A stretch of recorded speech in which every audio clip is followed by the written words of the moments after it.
The Battle of Stalingrad. Today, we look at a battle that redefined modern warfare. A clash not just of armies, but of endurance, ideology, and survival. The Battle of Stalingrad. Fought between August 1942 and February 1943, Stalingrad stands as one of the bloodiest confrontations in history. It was the moment when Nazi Germany's unstoppable momentum met the immovable resolve of the Soviet Union.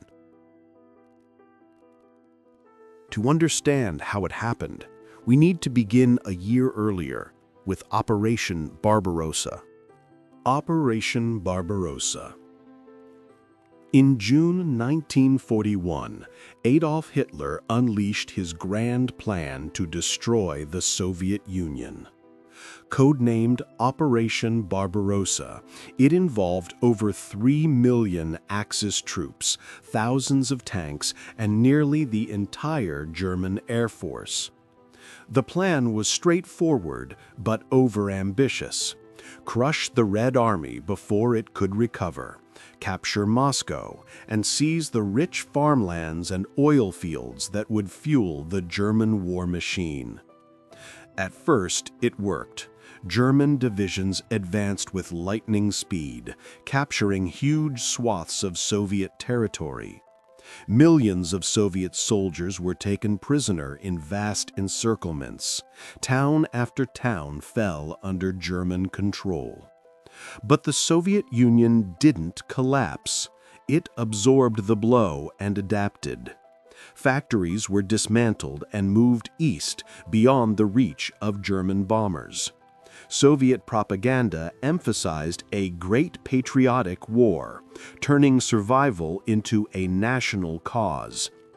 As the first winter approached, the German offensive slowed. Their troops, unprepared for sub-zero temperatures, struggled to fight in snow and ice. When they reached the outskirts of Moscow in December 1941, they were met with fierce Soviet counterattacks. The Germans were forced to retreat. Hitler was furious. He blamed his generals, but he refused to admit the campaign had failed. 2. The push toward Stalingrad. By mid-1942, Hitler was determined to strike again, but this time his objectives changed. Instead of pushing north toward Moscow, he aimed south to capture the oil fields of the Caucasus. Fuel shortages were already straining German forces. Controlling Soviet oil production would secure Germany's war effort and cripple the Soviets. The city of Stalingrad, lying on the western bank of the Volga River, stood between the Germans and the oil fields. It was a key industrial hub, producing tanks and weapons. But beyond strategy, Stalingrad carried symbolic weight. The city bore the name of Joseph Stalin, the Soviet leader himself. For Hitler, taking Stalingrad would be a symbolic victory, a personal blow to his enemy. For Stalin, losing it was unacceptable. Orders were issued. Not one step back.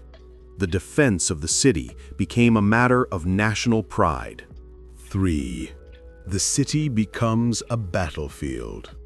In August 1942, the German Sixth Army, led by General Friedrich Paulus, launched its attack. Supported by the 4th Panzer Army and the Luftwaffe, the assault began with one of the most destructive bombing campaigns of the war. Entire districts of Stalingrad were reduced to rubble. But this destruction backfired. The ruins created perfect cover for Soviet defenders. Streets became trenches, buildings became fortresses. Fighting in Stalingrad was unlike anything seen before. Soldiers fought room to room, often separated from the enemy by just a wall or staircase. Machine guns echoed through the hollow shells of buildings. Snipers hunted from hidden perches. The Soviets, under General Vasily Chuikov of the 62nd Army, adopted a strategy known as hugging the enemy, fighting so close to German lines that their artillery and air support became useless. Factories like the Red October and Barricadi became infamous strongpoints. Even the city's railway station changed hands more than a dozen times in a single week. Despite their firepower, the Germans couldn't fully capture the city. The Volga River, though constantly shelled, served as a lifeline. Every night, Soviet boats ferried reinforcements and supplies across under cover of darkness. By October, German forces had taken most of Stalingrad, but not all of it. Soviet troops clung to a narrow strip of land along the river. They refused to retreat. 4. Urban warfare. Urban warfare neutralized Germany's main advantages, mobility and firepower. Soviet soldiers fought from cellars, rubble piles, and factory floors. The front lines were often less than 50 meters apart. Each building became a fortress. The city's factories, the Red October steel plant, the Barricadi arms works, and the tractor factory turned into miniature strongholds.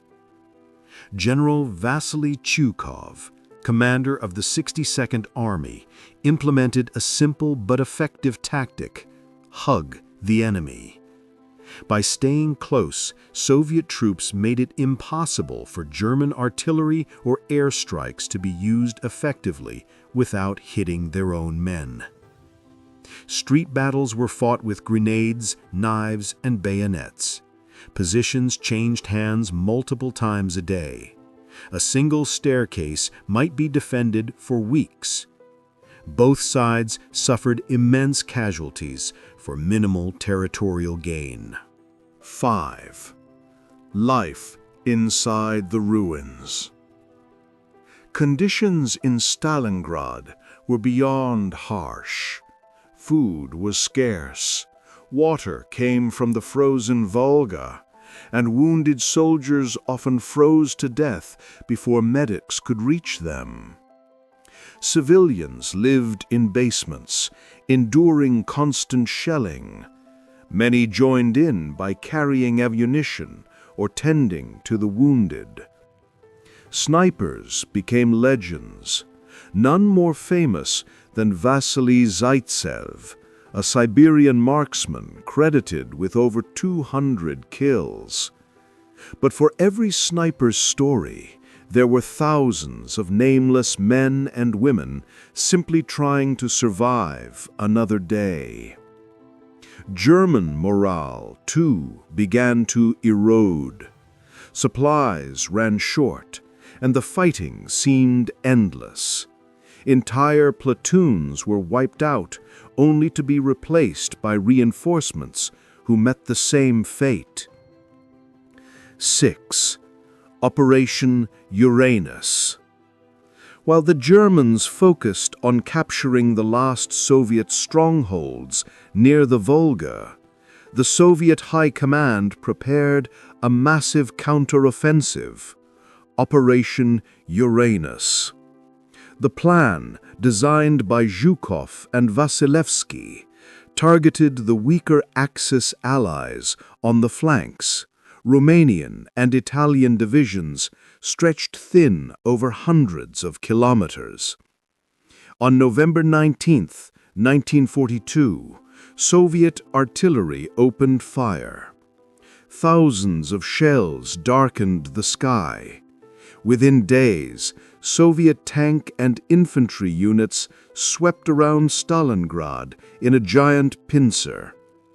By November 23rd, they linked up west of the city, trapping over 250,000 Axis soldiers inside what became known as the Stalingrad Pocket. 7. trapped. The encircled German forces were cut off from food, fuel, and reinforcements. Hitler refused to allow a breakout, promising that the Luftwaffe would supply the Sixth Army by air. In reality, the Luftwaffe could deliver only a fraction of what was needed, about 100 tons a day instead of the 700 required. Planes often couldn't land due to snow and anti-aircraft fire. Soldiers resorted to slaughtering their horses for food. Frostbite, disease, and starvation spread rapidly. Meanwhile, Soviet troops tightened the ring, cutting off escape routes one by one. In late December, a relief attempt, Operation Winter Storm, briefly threatened to break through, but Soviet resistance stopped it cold. The trapped army's fate was sealed. 8. The collapse. By January 1943, the Sixth Army was in ruins. Many units had ceased to exist. Commanders had lost contact with their men. Surrender became inevitable. Hitler promoted Paulus to field marshal, expecting him to die rather than surrender. No German field marshal had ever been captured alive.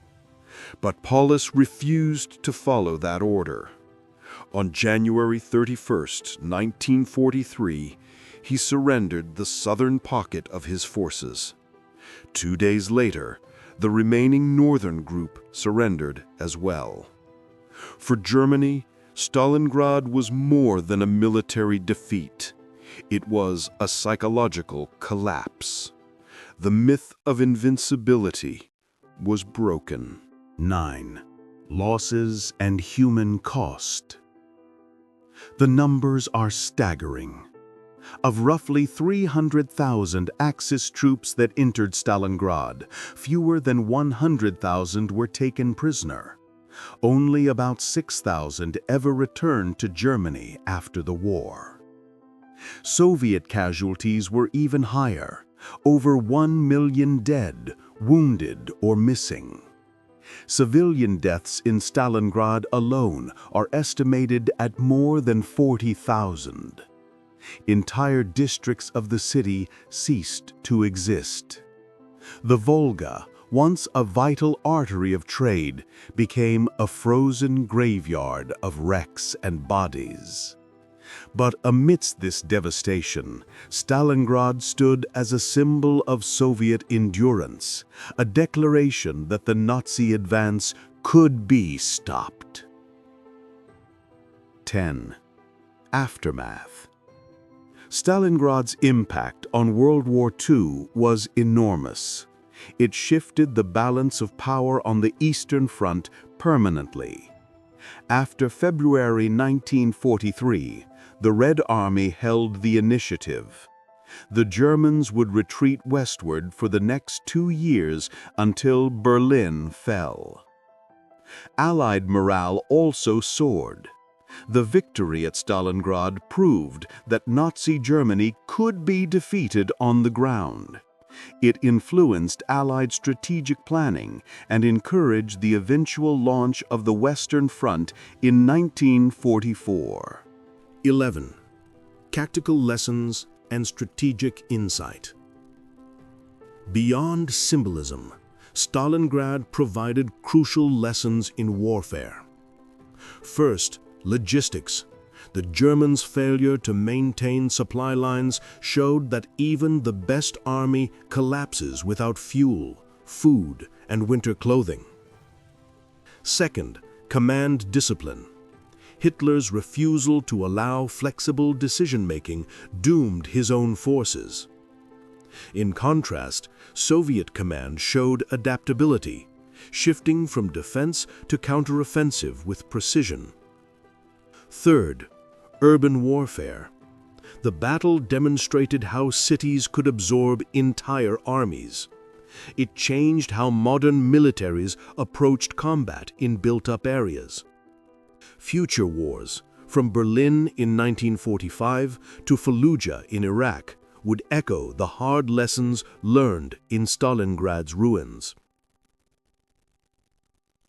12. The legacy. Today, the city, renamed Volgograd, stands rebuilt. The scars remain, both physical and historical. Atop Mamayev Kurgan, the massive statue, the motherland calls, overlooks the city, a symbol of sacrifice and endurance. The story of Stalingrad isn't one of victory or defeat alone. It's a reminder of how human resilience can withstand even the most destructive forces of war. For the soldiers who fought there were no heroes, only survivors. And for historians, it remains a study in the limits of power, the consequences of pride, and the endurance of will. Reflection. The Battle of Stalingrad was not a single moment in history. It was a turning point in how we understand warfare itself.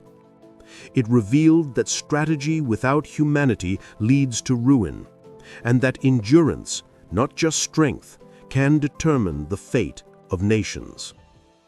Thank you for watching. If you found this exploration valuable, subscribe to Military History Channel, where we tell the true stories of war, without drama, without fiction, and with respect for those who lived it.